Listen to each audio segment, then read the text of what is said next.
What's up, guys? We're gonna roll beats. Today I'm gonna be showing you guys how to make any melody with just one chord. If you guys haven't subbed already or turned posting this on, I should do so because that's up a lot. So let's hop right into it. So first thing I'm gonna do is just grabbing a scale so y'all can see like the exact notes and everything. So I'm gonna just grab in maybe like a minor. Or we could just roll like an E minor. That'll do. I'm gonna shorten this up so we don't have so much to work with.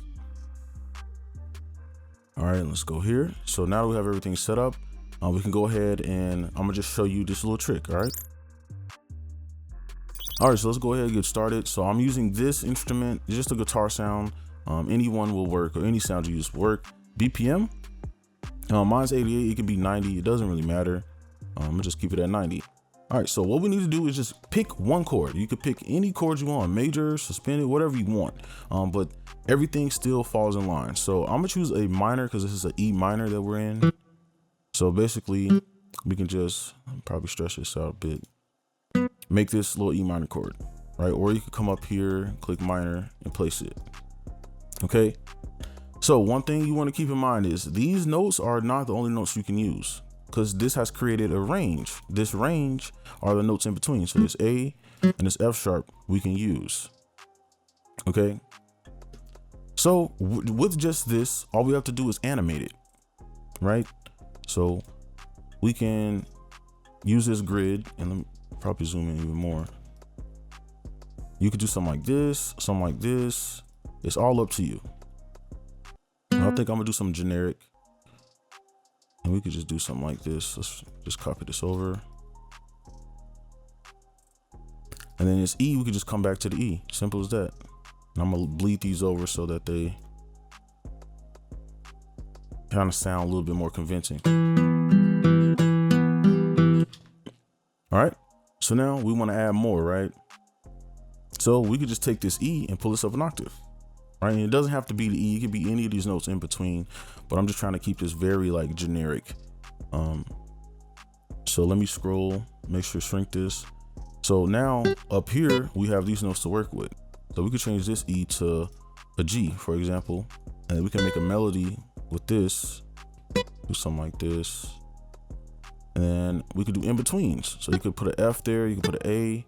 I'm thinking this A will sound good just because it's just like a little flow. And then maybe we can add an E at the end. Let's see what that sounds like.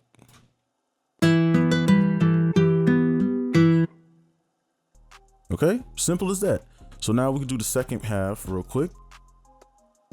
And then we can use one of these notes in between from our first chord, right? So this A or this F sharp for a bass. So I'm thinking maybe we can use the A, because we pull this up, pull it down an octave, because that F sharp is way too low. Let's delete that. Let's see what that would sound like.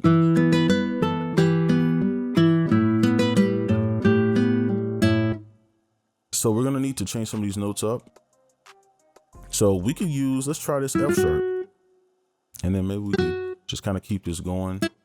And we could delete some of these, and maybe let's stretch this note out. And this is all preference at this point. And this is how you make your melody actually unique, right? Because all I'm doing is just following a formula this whole time, except for up here.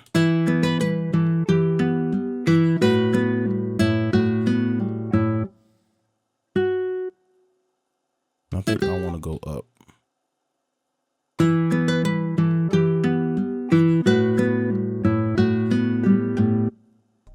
All right, and that is how you can make a whole melody out of just one chord. All right, so now we're gonna go ahead and I'm gonna do this on everything else. All right. All right, so next up we have a bass. Okay, and this is the bass I'm using. All right, probably should have put these in order some way, but whatever. We can just use easily, right? This is pretty easy. And all I did was just copy this over twice. If you want to add variation, you can, but I'm gonna just keep this very straightforward. Go here, we can copy this in, and just copy these over.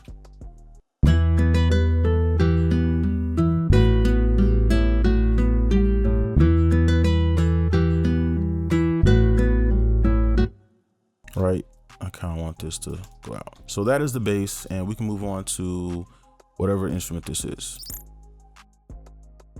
All right, so next up we have a violin, and I'm gonna just kind of go ahead and do the trick on this one, and I'm gonna try to do it as much as I can to get the point across. So we can take our chord, and all you need to do is change the proportions, right, in the order, and that's how you can kind of get a different melody out of this. So you could use something like this, right? You could pull these up an octave and kind of make a melody out of these. And then we could, let's try this, something like this. Just trying to give you some different ideas. So you do something like this to break it up, right? On the surface area, somebody may be like, you probably just clicked in these notes, but really it's just the same chord.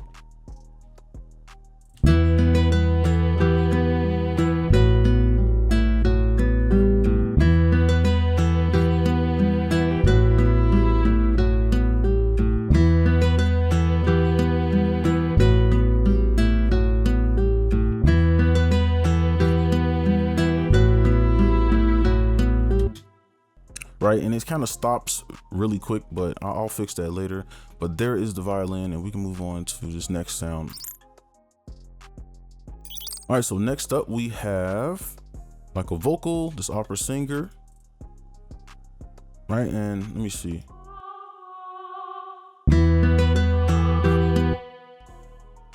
So let's go ahead and just put this chord down, and I'm gonna probably put it somewhere.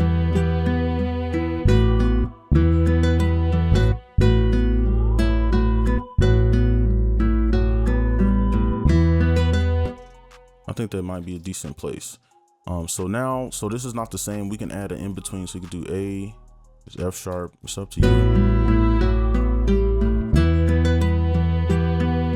right, I'm gonna turn this down because I don't want it to be too loud. I just want it to be subtle. And keep in mind, there's still need to add effects on these.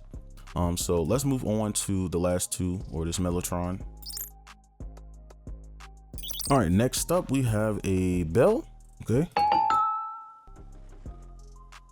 So we can do a little bit more with this, but again, the whole point of this is to make a melody using the same chord, right? So usually I like to start my bells like right here, or like on where the clap would be if we was like making a beat. So I'm gonna probably, let me see, probably go a little bit lower.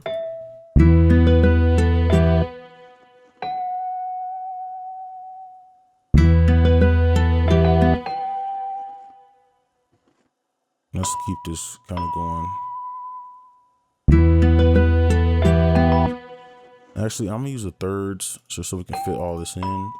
Let's pull this up an octave, pull that over, and then we can literally continue this, right? So we would do something like this,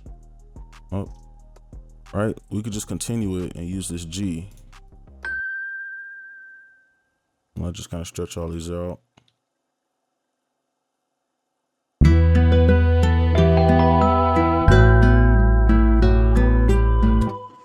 And let's take this part and probably, let me see, this would be probably right here. So let's keep the same rhythm, but just take out some of the notes. And let's use one of these in-between notes, because I don't think we've been really using those. So let's try that. And it should match up with our first one. Yeah, we put the F sharp here anyway, so we good.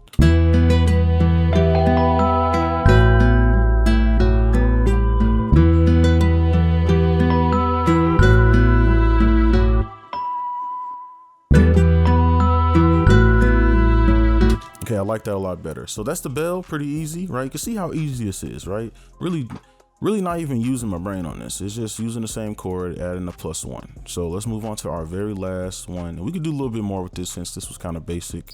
All right, lastly, we have a piano. So I'm gonna try to really go crazy with this method. So I'm gonna start down here, and we just kind of really play around, and I'm gonna just pull everything up an octave. And we can kind of play around with those. Well, I probably shouldn't do that way. So we can maybe do something like this.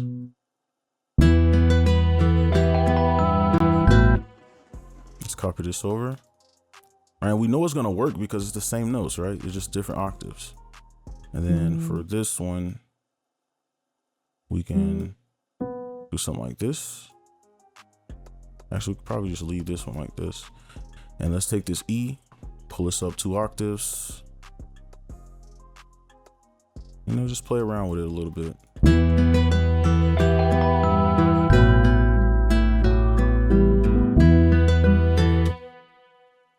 And then I'm gonna pull these up an octave, and basically flip the pattern.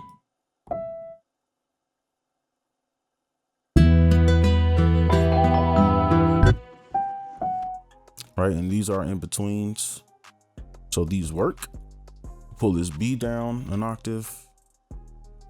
And let's continue this. I'm just trying to use this method as much as possible within this little frame. And then let's copy this over. And then some variation. Let's just take this F sharp, pull it down, maybe do it twice. All right, let's see what that sounds like.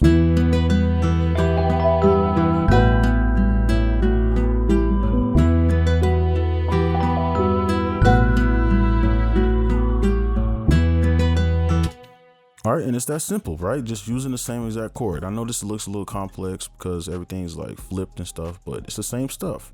All right, so now I'm gonna just add some texture, just some, not some texture, but like an effect over it so it sounds a little bit better.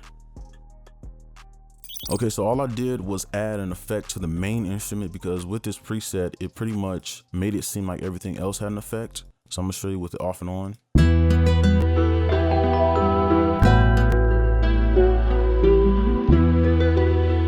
I don't know, it just added some ambience, so I didn't feel the need to add it to anything else. And on this master, I usually do about 20%. So like this is the original. And I usually just click through some of the presets I made just to see which ones I like. And I like this one. So this is what it sounds like, max. So I usually turn these down about 20 to 25%. And this what's up.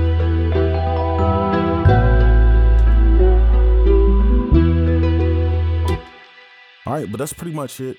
Hopefully this video helped out. Make sure you like and subscribe if you're new, and I'll see you in the next one. Peace.